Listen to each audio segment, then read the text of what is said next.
Bismillahirrahmanirrahim. Assalamualaikum warahmatullahi wabarakatuh. Sahabat yang beriman dimanapun berada, semoga kita selalu dalam lindungan Allah Subhanahu wa Ta'ala. Bismillahirrahmanirrahim.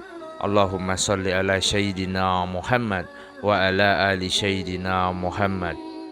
Segala puji bagi Allah Subhanahu wa Ta'ala, Ar-Rabb semesta alam. Salawat dan salam kepada Nabi kita, Nabi Muhammad sallallahu alaihi wasallam, keluarganya, para sahabatnya, dan orang-orang yang mengikuti mereka hingga akhir zaman. Kembali lagi di channel Mukhtar Aditya Pratama, di mana pada kesempatan kali ini saya akan membahas part 2 atau bagian kedua tentang Imam Mahdi yang dijanjikan dan kegaibannya menurut Al-Quran. Pada setiap zaman ada seorang imam yang menjadi saksi atas umatnya. Ayat pertama yang berbunyi, "Dan bagaimanakah jika kami mendatangkan seorang saksi dari setiap umat dan kami mendatangkan engkau Muhammad sebagai saksi atas mereka." Quran Surat An-Nisa ayat 4 halaman 41.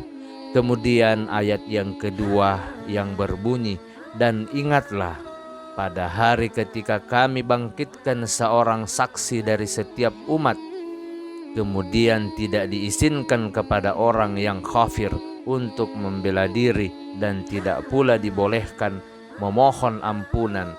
Quran Surat An-Nahl ayat 16 halaman 84. Kemudian ayat yang ketiga, "Dan ingatlah pada hari ketika kami bangkitkan pada setiap umat seorang saksi atas mereka dari mereka sendiri, dan kami datangkan engkau Muhammad menjadi saksi atas mereka." Quran Surat An-Nahl ayat 16 halaman 89. Sahabat yang beriman dimanapun berada, semoga kita selalu dalam lindungan Allah Subhanahu wa Ta'ala. Ayat 89 surah An-Nahl di atas menegaskan bahwa saksi tersebut adalah seorang manusia dari mereka sendiri. Seorang saksi adalah seperti nabi yang merupakan manusia, bukan dari golongan malaikat jin, kitab-kitab samawi ataupun lauhul mahfuz.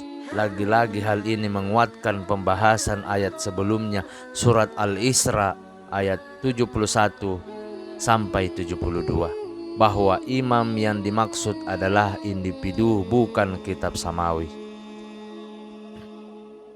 Kemudian sahabat yang beriman dimanapun berada, ayat keempat yang berbunyi, "Dan kami datangkan dari setiap umat seorang saksi, lalu kami katakan, ajukanlah bukti kebenaran kalian." Maka mereka tahu bahwa kebenaran itu hanya milik Allah Subhanahu wa Ta'ala, dan lenyapnya dari mereka apa yang dahulu mereka ada-adakan.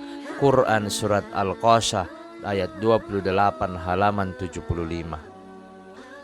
Semua ayat ini berbicara tentang pengajuan hujah dari Allah atas manusia pada hari kiamat. Pengajuan hujah ini adalah yang telah disebut pada ayat 71 sampai 72 surah Al-Isra sebelumnya.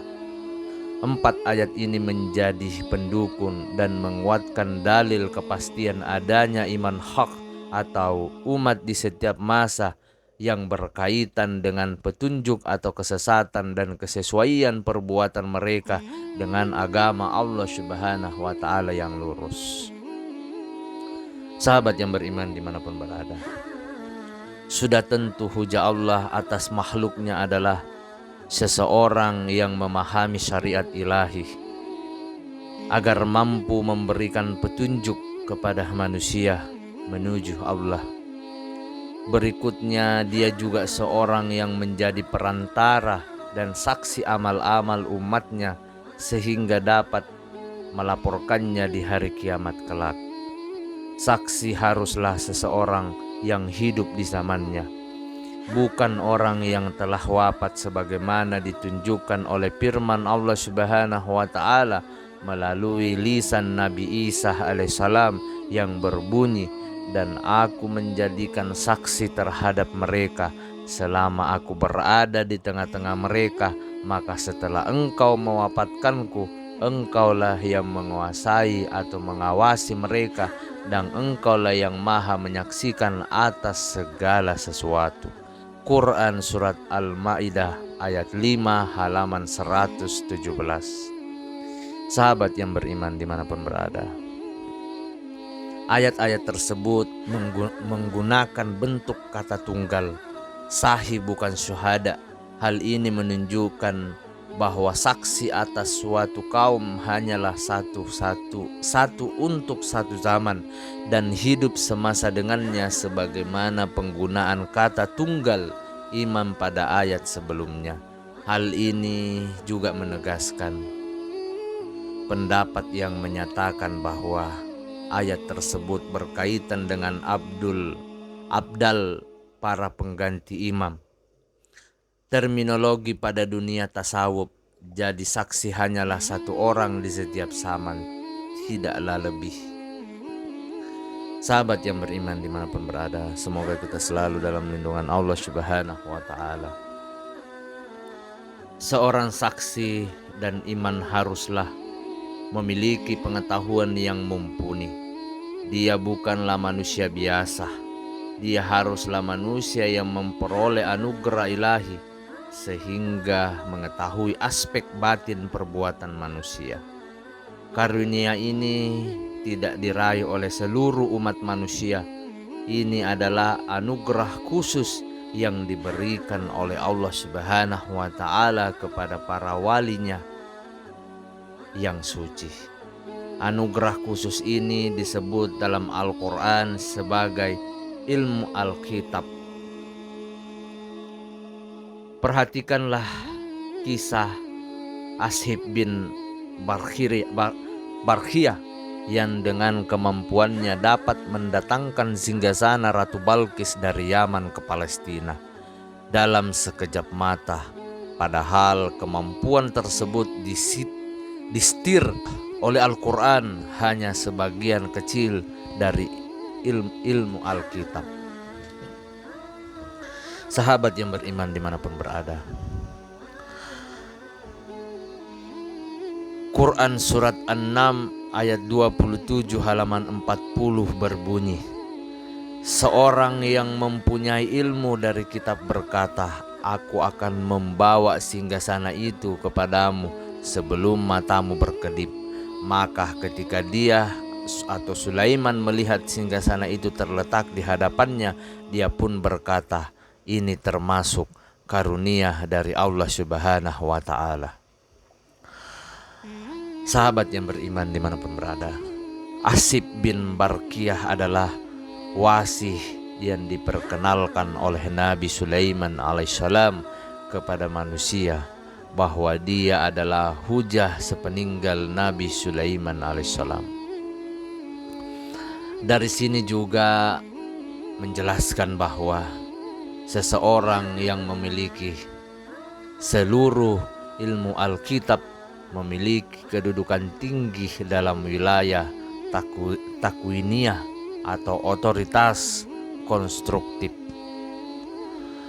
Dia berurusan dengan sebab musabah, kemampuan memahami perbuatan batin manusia lain dan mengajukan kesaksian sempurna atas nama risalah ilahi. Seorang saksi atas kaumnya boleh jadi memiliki sebagian atau keseluruhan ilmu Alkitab dibandingkan dengan ayat lain. Dan orang-orang kafir berkata, engkau Muhammad bukanlah seorang rasul. Katakanlah, cukuplah Allah dan orang yang menguasai ilmu Alkitab menjadi saksi antara aku dan kamu. Quran Surat Ar-Ra'd ayat 13 halaman 43. Dalam menjelaskan ayat ini, para ulama Ahlus Sunnah menyodorkan sejumlah jalur riwayat dalam kitab-kitab tafsir mereka bahwa ayat ini terkait dengan Iman Ali alaihissalam. Sebut saja misalnya Al-Hakim Al-Haskani dalam syawahid at-tanzil bahwa ilmu Alkitab dimiliki Imam Ali alaihissalam dan para imam setelahnya. Dari ayat-ayat Al-Quran yang dikemukakan di atas, setidaknya kita dapat menyimpulkan sementara ini beberapa hal sebagai berikut. Yang pertama, kepastian adanya seorang yang Allah Subhanahu wa Ta'ala jadikan sebagai saksi atau syahid atas setiap perbuatan hamba-hamba di setiap masa, sehingga dia akan menjadi hujah bagi penduduk masanya dan umatnya pada hari kiamat. Dialah iman zaman mereka yang kelak dipanggil pada hari itu, dan dia adalah dari golongan mereka sendiri atau manusia. Kemudian yang kedua, imam sebagai saksi ini adalah seorang nabi ataupun seorang wasih pada masa-masa tiada nabi di dalamnya, sebagaimana yang terjadi pada masa kita ataukah masa-masa setelah penutup para nabi Muhammad sallallahu alaihi wasallam. Ayat-ayat yang absolut tersebut mencakup setiap masa sebagaimana tersurat. Karena itu imam sebagai saksi tentu ada pada masa ini, sahabat yang beriman dimanapun berada. Kemudian yang ketiga, imam sebagai saksi pada masa kini tentu seorang yang hidup sebagaimana dapat kita peroleh dari ayat Al-Quran melalui lisan Nabi Isa alaihissalam. Quran Al-Maidah ayat 5 halaman 117. Kemudian yang keempat, imam sebagai saksi ini haruslah penduduk zamannya yang memperoleh perhatian khusus dari Allah Subhanahu wa Ta'ala dalam bentuk otoritas konstruktif atau wilayah takwiniyah, yang dengannya tercapai realitas perbuatan orang-orang yang mereka saksikan pada hari kiamat. Karunia khusus dari Allah Subhanahu wa Ta'ala yang dimiliki imam zaman ini adalah berupa kemampuan tentang pengetahuan yang disebut sebagai ilmu Alkitab, baik sebagian Quran surat An-Nam ayat 27 halaman 40 maupun keseluruhan Quran surat Ar-Ra'd ayat 13 halaman 43. Kemudian yang kelima, ketika figur ini tidak tampak secara nyata, kita harus menyatakan kegaibannya dan mempersiapkan diri untuk dimintakan pertanggungjawaban di hadapannya sebagai saksi selama kegaibannya dan hujah Allah Subhanahu wa Ta'ala pada hari kiamat kelak. Kemudian yang keenam atau yang terakhir, dengan bukti-bukti kuat berbagai periwayatan di kalangan ahlu sunnah dan syiah menunjukkan bahwa iman Ali dan para imam dari keturunannya, salam atas mereka, memiliki pengetahuan ilmu Alkitab sebagaimana teks Ar-Ra'd ayat 13 halaman 43. Tidak ada selain iman Ali alaihissalam yang sesuai dengan karakter pada ayat tersebut. Sahabat yang beriman dimanapun berada, semoga kita selalu dalam lindungan Allah Subhanahu wa Ta'ala. Wallahu alam bisawab.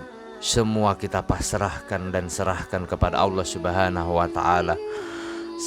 Demikianlah pembahasan tentang part 2 tentang Imam Mahdi yang dijanjikan dan kegaibannya menurut Al-Quran.